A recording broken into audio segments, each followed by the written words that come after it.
कैसे हैं आप सब। आज का टॉपिक बहुत इंटरेस्टिंग होने वाला है।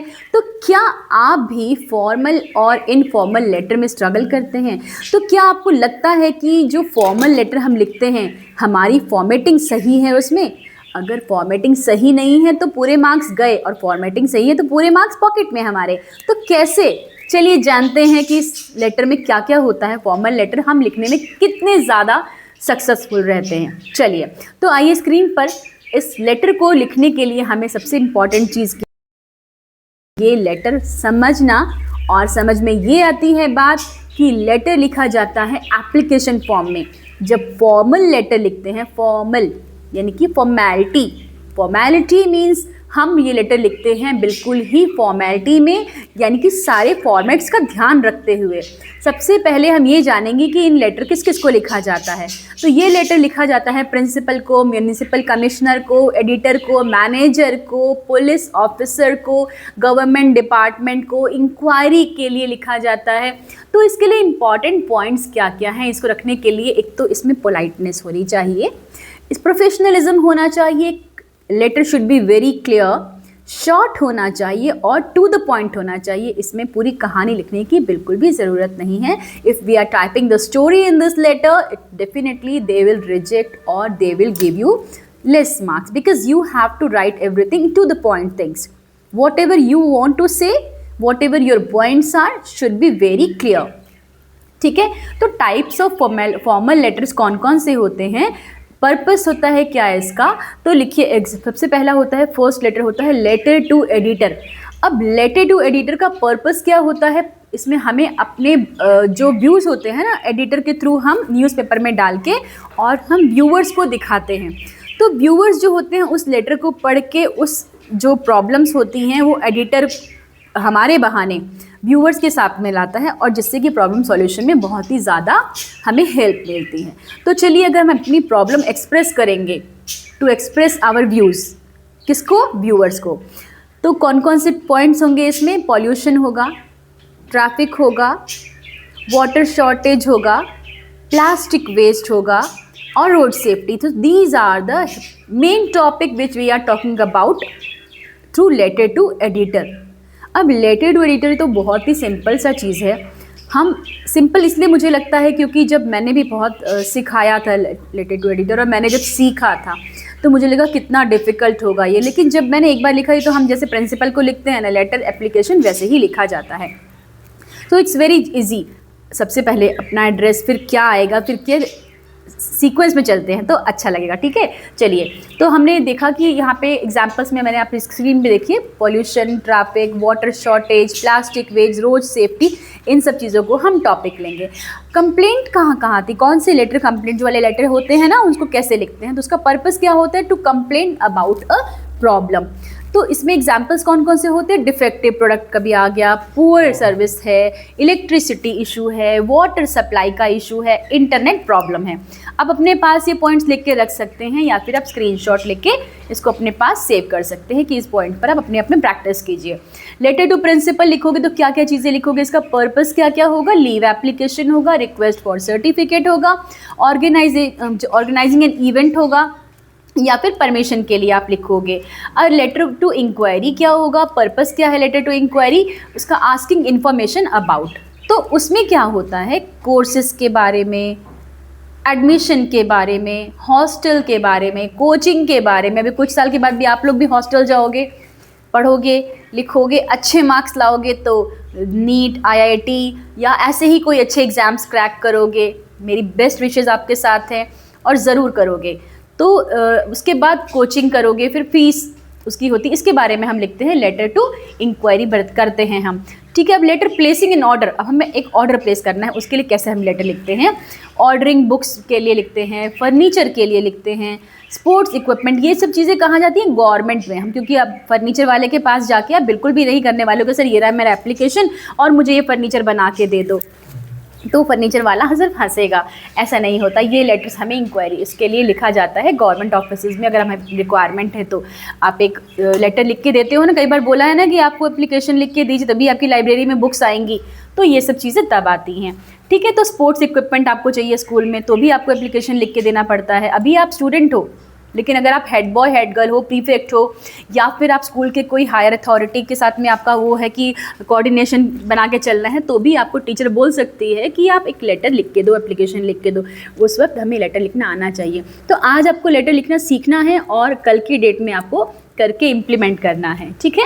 तो लेबोरेटरी मटेरियल, अब बोर्ड इसमें क्या क्या पूछता है आपसे कि हमेशा एक वो बोर्ड आपको ये देखेगा कि आपने जो फॉर्मेट है वो पूरा प्रॉपर फॉलो किया है कि नहीं। पता है फॉर्मेट कितना ही इंपॉर्टेंट है, जैसे आँख की जगह पर आइज, नोज़ की जगह पर नोज़ और फॉरहेड की जगह पर फॉरहेड। अगर आपने सेंडर्स एड्रेस यहाँ पे रिसीवर्स एड्रेस लिख दिया और सेंडर्स एड्रेस यहाँ पे लिख दिया, तो फिर क्या होगा कि वो बिल्कुल रॉन्ग फॉर्मेट, पहले ही लड्डू। तो उसके लिए क्या करना है आपको याद रखना है कि एक लाइन याद रखो कि सेंडर्स एड्रेस, फिर डेट, फिर क्या आएगा। मैं ऐसे नहीं बताऊंगी, आपको समझा के फिर समझ में आएगा। ऐसे फटाफट करते चलोगे, फॉर्मूला लर्न कर लोगे, फटाफट सब आ जाएगा इजीली, ठीक है। तो अब देखते हैं, हम स्टार्ट करते हैं अपना फॉर्मेट, ठीक है। फॉर्मेट के बाद हम एक एग्जाम्पल भी लेंगे। तो फर्स्ट क्या है, सेंडर्स एड्रेस। ये आपका एड्रेस स्क्रीन पे आप देखोगे तो कुछ ज़्यादा समझ में आएगा। सेंडर्स एड्रेस देखो, दिस इज़ योर एड्रेस। अब एग्जाम्पल ले लिया मैंने 45 ग्रीन पार्क बेंगलोर ले लिया हमने, ठीक है। अपना नाम मत लिखना बिल्कुल भी, बोर्ड एग्जाम में हमेशा याद रखना, कभी अपना नाम मत लिखना उसमें, ठीक है। डेट क्या है, एग्जाम्पल है 24 जुलाई, डेट ले लिया हमने। अब उसके बाद क्या आ गया, देखो पहले मैंने क्या लिखा था, सेंडर्स एड्रेस, फिर क्या लिखा मैंने, डेट लिखा। उसके बाद क्या आएगा, रिसीवर्स एड्रेस। तो रिसीवर कौन है बताओ, एडिटर। एडिटर को हम लिखने वाले हैं ना लेटर एक एग्जाम्पल में, तो हम एडिटर को लेते हैं, ठीक है। तो जैसा फॉर्मेट हम एडिटर को लिख रहे हैं ना बच्चों, वैसा ही लेटर हम सारे उसमें लिखेंगे, फॉर्मल लेटर में लिखेंगे। आप ये मत सोचो कि हर उसके लिखने के लिए फॉर्मेट अलग होगा, फॉर्मेट सेम होगा। आपको बस बॉडी में जो आप कंटेंट लिखोगे ना, वो कंटेंट आपको थोड़ा सा चेंज करना पड़ेगा अकॉर्डिंग टू द क्वेश्चन, हाँ, ठीक है। उसके बाद चलते हैं, सब्जेक्ट क्या है, complaint regarding increasing plastic waste in the city, ठीक है। सबसे बहुत शॉर्ट में रखना इसको, सब्जेक्ट बिल्कुल भी पूरी कहानी नहीं छापनी, जो भी आपको क्वेश्चन में मिला है वही आप लिखोगे उसके अंदर। उसके बाद सैल्यूटेशन आता है। सैल्यूटेशन क्या होता है सबको पता है, जिसको नहीं पता वो बता देती हूँ कि सैल्यूटेशन सर या मैम होता है, ठीक है। सर या मैम सैल्यूटेशन होता है, तो सर और मैडम। और कभी भी इस फॉर्मल लेटर में हेलो हाय बिल्कुल नहीं लिखना होता है। अगर आप हेलो हाय लिखोगे तो वो फॉर्मल से कैजुअल लेटर में आ जाएगा, इनफॉर्मल हो जाएगा, ठीक है। डियर फ्रेंड वगैरह कुछ नहीं। तो बेशक वो जो एडिटर वो आपका फ्रेंड हो, फिर भी आपको एडिटर के लिए हेलो हाय नहीं लिखना, रिस्पेक्टेड लिखना है, सर लिखना है, ठीक है। अब बॉडी ऑफ द लेटर में तीन पैराग्राफ्स आते हैं, ठीक है। उस बॉडी में 3 पैराग्राफ्स आएंगे। उन 3 पैराग्राफ में जो है ना, वो क्या क्या लिखोगे, कैसे कैसे पैराग्राफ 1 में आएगा, इंट्रोड्यूस योर सेल्फ। कैसे इंट्रोड्यूस करोगे, hi my name is this this is, no, ऐसे इंट्रोड्यूस नहीं करना। I am a resident of, जहाँ के भी आप रेजिडेंट हो, ठीक है, माया नगरी, मायापुरी, जहाँ के भी आप रेजिडेंट हो। जैसे मेरा रेजिडेंट है इलेक्ट्रॉनिक सिटी, तो सॉरी, तो मैं इलेक्ट्रॉनिक सिटी में रहती हूँ, तो मेरा इलेक्ट्रॉनिक सिटी वाला आ जाएगा। Through the columns of your esteemed newspaper, इसको, इस लाइन को याद कर लो, ठीक है। Through the columns of your esteemed newspaper I wish to draw the attention of the concerned authority towards the growing problem of plastic waste in our locality. ये line आप लर्न भी कर लोगे ना, तो उसमें बस एक वो रिप्लेस कर दो और आपका लेटर का फर्स्ट पैराग्राफ बन जाएगा। सेकंड पैराग्राफ में क्या आएगा, एक्सप्लेन द प्रॉब्लम। प्रॉब्लम है क्या। हमारे यहाँ जब हम पहले कहीं और रहते तो वहाँ मंकीज़ का प्रॉब्लम था, तो मेरे मुंह से हमेशा मंकी मिनेज का ही टॉपिक निकलता था। पर यहाँ पे एक्चुअली इलेक्ट्रॉनिक सिटी में ऐसी कोई प्रॉब्लम है नहीं, पर अगर रेज करना चाहूँ तो मैं पिट होल्स के बारे में कहूँगी। जो रोड्स हैं वो थोड़ा सा कनेक्शन उसका थोड़ा सा वो बाकी है, वरना अच्छा है, ठीक है। तो यहाँ पर क्या होगा, explain the problem, give reasons और अपने उसके इफ़ेक्ट्स बताओ। कि जैसे मैंने बोला कि रोड प्रॉब्लम्स हैं, तो रोड प्रॉब्लम्स क्या होता है, हम जाते हैं, मेरी स्कूटी कभी मतलब ऐसे हो जाती है कि पिट होल्स में, कभी कहीं तो बच्चों की बसेस ऐसा होता है। जब अगर रोड्स, और कई जगह रोड्स बहुत अच्छे होते हैं, पर हम अच्छे की कंप्लेंट नहीं करेंगे, हम कंप्लेंट करेंगे जो मुझे प्रॉब्लम मैं फेस कर रही हूँ या कर रहा हूँ, जो इश्यूज़ मेरे को सामने आ रही हैं, वो इश्यूज़ को हम सामने रखेंगे। तो ठीक है, इसमें फैक्ट्स रखना है, क्या क्या चीज़ें फैक्ट्स है, ये नहीं कि अपने मन से कुछ भी बना दो। उसमें जो चीज़ें है एक्चुअली प्रॉब्लम, वो प्रॉब्लम आपको रखनी है। ठीक है, पैराग्राफ 3 में क्या आएगा? अब आपने प्रॉब्लम अब इंट्रोडक्शन दे दिया, प्रॉब्लम बता दिया, अब now you have to tell the solution.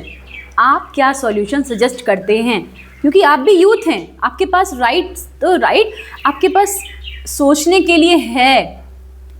अपने व्यूज़ बताओ, अपने सजेशंस बताओ। जब आप सजेशंस बताओगे तो आपको लगेगा कि आपकी बात सुनी जा रही है, और सजेशंस जितने ही अच्छे होंगे उतना ही ज़्यादा मतलब अट्रैक्टिव लगेगा ना, लेटर एग्जाम पढ़ने वाला भी उसको अच्छा लगेगा उसको। ठीक है, I request the concern authorities to take immediate steps to solve this issue. आपने अपना प्रॉब्लम का सोल्यूशन बता दिया कि ये सोल्यूशन हो सकता है, रिक्वेस्ट करो एक्शन लेने के लिए, एंड पोलाइटली, देख लूँगा वाला नहीं, ठीक है, एंड पोलाइटली। एग्जाम्पल जैसे I request the concern authorities to take immediate steps to solve this issue. ठीक है, अब कॉम्प्लीमेंट्री क्लोजिंग बड़े अच्छे से क्लोज करना है, ताकि बोर्ड एग्जाम पढ़ने वाला तो कहे वाह वाह क्या लेटर लिखा है। ठीक है, तो yours faithfully, if receiver is unknown, your sincerely. अगर आपको ये भी पता है ना कि रिसीवर, आपको ना अपना नाम लिखना है, ना ही अपने पापा का, ना मम्मा का, ना ही टीचर का, आपको जो क्वेश्चन में दिया गया है बच्चों वही को आंसर लिखोगे आप। ठीक है, सो सिग्नेचर उसके बाद ABC लिख के, या फिर अपना नाम जो लिखा हुआ है इसके अंदर। ठीक है, क्योंकि ऐसे हाईलाइट नहीं करना। अगर यहाँ पे लिखा हुआ है कि डोंट राइट योर नेम, और यू, मोस्टली क्वेश्चंस कैसे आते हैं ना, imagine you are Abhijit, imagine you are Abhishek, ऐसे। ठीक है, तो लैंग्वेज टू यूज़, अब ये बहुत इंपॉर्टेंट चीज़ें हैं कि use I request, I would like to, kindly, I shall be grateful, I hope immediate action will be taken. Avoid करो हे प्लीज़ यार, thanks bro, kindly do it fast, these are formal, very formal, so please don't use it। अब इसमें सबसे अच्छा letter हमने लिखा, लेकिन letter लिखने में आपको पता है ना कि हमारी जो कॉन्वर्सेशन होती है, हमारी जो कम्युनिकेशन होती है, वो कितनी इम्पॉर्टेंट होती है। शानदार वोकैबुलरी यूज़ करनी है, जिससे कि हम जब जो भी एक्सप्रेस करना चाहें वो उनके पास क्लियर हो, क्लैरिटी रहनी चाहिए हमारी बातों की। तो जितनी बातों की क्लैरिटी होगी, जितना अच्छा वोकैबुलरी यूज़ करेंगे, उतने ही अच्छे मार्क्स हमको एग्जामिनर देगा। इस बात को हमेशा माइंड में रखो। तो जैसे कि अब देखो, अब हम कुछ वर्ड्स यहाँ पे हैं, जैसे कि बैड रोड्स, बैड रोड्स की जगह आप यूज़ करेंगे poor road condition. Very dirty की जगह आप यूज़ करेंगे extremely unhygienic. Too much pollution की जगह rising pollution levels. Many pollution people की जगह पर रेजिडेंट यूज़ करेंगे आप, और सिटीजन की जगह पर पब्लिक यूज़ करेंगे। ठीक है, तो ऐसे यूज़ करना है आपको अपने मतलब उसके लिए, वर्ड्स के लिए। अगर आप वर्ड्स ही डेफिनेटली अच्छे नहीं यूज़ करेंगे तो मार्क्स एग्जामिनर काटेगा ही काटेगा। ठीक है, उसके बाद आते हैं यहाँ पे बोर्ड टिप्स, क्या क्या चीज़ें हैं, कैसे लिखना चाहिए लेटर। हमारा मेन इंपॉर्टेंट है कि राइट प्रॉपर फॉर्मेट बिल्कुल परफेक्ट होना चाहिए, क्योंकि फॉर्मेट के ही मार्क्स मिलते हैं आपको। उसके बाद यूज़ फॉर्मल लैंग्वेज, बिल्कुल फॉर्मल लैंग्वेज यूज़ करिए, स्लैंग वर्ड यूज़ नहीं करना, हे या पप, ये सब कुछ भी यूज़ नहीं करना। पैराग्राफ्स 3 बताए मैंने आपको, तीनों पैराग्राफ को बहुत ध्यान से लिखना है, तीनों पैराग्राफ यूज़ करना है। उसके बाद ग्रामर को बिल्कुल करेक्ट रखिए, कीप ग्रामर करेक्ट। नेक्स्ट है stay with in the word limit. Word limit क्या है आपकी? 120 वर्ड से लेकर 150 वर्ड तक की वर्ड लिमिट है, तो उसको आपको वर्ड लिमिट के अंदर ही you have to stay within word limits, word limits के बाहर नहीं जाना है। और जब आप सब्जेक्ट लिखेंगे तो उसके नीचे अंडरलाइन करेंगे। ये दो चीज़ें बहुत इंपॉर्टेंट है कि सब्जेक्ट को अंडरलाइन करना और डेट कैसे लिखना है। डेट कैसे बताया था कि जब डेट लिख रहे हैं तो उस डेट को आप 24/7 नहीं लिख के 24 जुलाई लिखेंगे। ठीक है, 24 जुलाई लिखने के बाद ही आपका मतलब वो करेक्ट 24 जुलाई जो मंथ, जो भी नाम है मंथ का दिया गया एग्जाम में, उस मंथ का नाम लिखेंगे तो पता चलेगा ये तो पूरा बच्चा अच्छे से तैयारी करके आया है।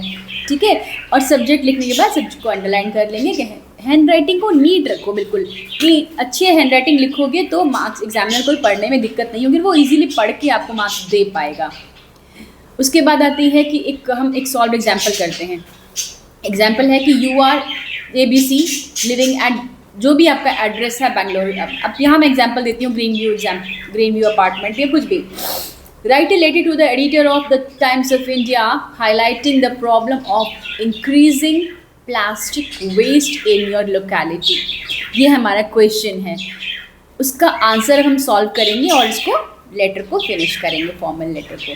तो एड्रेस सपोज हमारा 45 ग्रीन है, बेंगलोर है, बेंगलोर का पिन है, फिर जो डेट लिखो, पता है आपको कि ये किसका एड्रेस है, ये है receiver's address, sender's address, receiver's address. ठीक है, पहले हमने सेंडर्स एड्रेस लिखा, फिर लिखेंगे डेट, फिर रिसीवर्स एड्रेस। सेंडर्स एड्रेस सबसे पहले आ गया मेरा ग्रीन 45 ग्रीन पार्क, उसके बाद 24 जुलाई, उसके बाद आ गया रिसीवर्स एड्रेस जिसको हम लेटर भेजने वाले हैं। फिर आएगी सब्जेक्ट, सब्जेक्ट में इंक्रीजिंग प्लास्टिक वेस्ट। ठीक है, उसके बाद आएगा हमारा लेटर, सर्च सैल्यूटेशन से। तो I am resident of green park Bengaluru, through the column of your esteemed newspaper, I would like to draw the attention of the concerned authorities towards the alarming situations या increase in plastic waste in your locality। एक paragraph खत्म मेरा, क्योंकि मैंने यहाँ पर introduction दे दिया कि मेरा इशू क्या है। Plastic bags, bottles and other waste materials are carelessly thrown on roadside and in open spaces. This is not only creates an unpleasant environment but also blocks drainage system, leading to waterlogging during the rainy season. The waste attracts mosquitoes and stray animals, causing health hazard for the residents. Now I request the concerned authorities to organize regular cleanliness drive, install more dustbins and spread awareness about reducing the use of plastic. Strict action should be taken against those who litter public places. I hope this issue will receive immediately. ठीक है, yours faithfully ABC। तो इसमें important क्या था, हमने क्या लिखा कि पहले अपनी प्रॉब्लम दे दी, उसके बाद हमने इसका सॉल्यूशन दिया, मतलब उसके बारे में डिस्कस किया, फिर सॉल्यूशन दे दिया, भाई ये सॉल्यूशन है, हमारी ये डिमांड है। चलो अब क्विक रिवीजन करते हैं, और इसमें हम सिंपल इस फॉर्मेट को रट लेंगे, आँखों में बिल्कुल अच्छे से याद कर लेंगे। ठीक है, माइंड में अच्छे से लर्न कर लेना इसको। सबसे पहला ऑर्डर याद रखो, ये ऑर्डर क्या है, sender's address, date, receiver's address, subject, salutation, introduction, main problem, suggestion, closing and then signature. ठीक है, तो बच्चों आप इसको अच्छे से लर्न कर लोगे ना, आप आराम से कर लोगे ये फॉर्मल लेटर करना। थैंक यू, बाय बाय, और अच्छे से रिवाइज कीजिए। All the best for your exam. I know you will get the best marks in your board examination in English this time. Bye bye. तो बच्चों ये है example, और इस एग्जाम्पल्स को लेटर ऑफ कंप्लेंट है, ये आपको सॉल्व करना है। अपने पास एक कॉपी बना के रखी नोटबुक में, और ये कंप्लेंट के बाद लेटर टू एडिटर है, लेटर टू एडिटर भी सॉल्व करना है आपको। यू आर अमन वर्मा ऐसे करके क्वेश्चन पूरा पढ़ के सॉल्व करना है इसको। और उसके बाद ये जो लेटर्स आएंगी आपको साथ के साथ करते जाना है साथ में, प्लीज़ इसको इग्नोर नहीं करना है। और उसके बाद आएगा लेटर ऑफ प्लेसिंग ऑर्डर या इंक्वायरी, क्वेश्चन ध्यान से पढ़िए, और उसके बाद अच्छे से करना है कि you are a librarian of Delhi Public School Noida to place an order.